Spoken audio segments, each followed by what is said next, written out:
بسم الله الرحمن الرحيم. الرحمن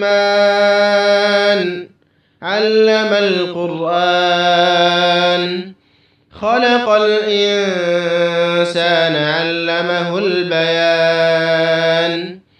الشمس والقمر بحسبان، والنجم والشجر يسجدان.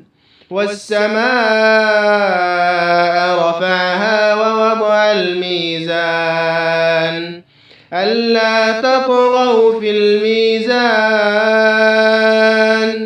وأقيموا الوزن بالقسط ولا تخسروا الميزان.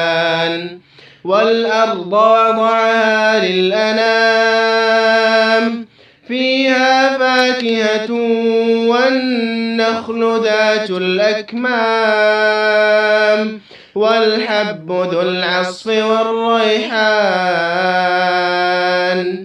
فبأي آلاء ربكما تكذبان؟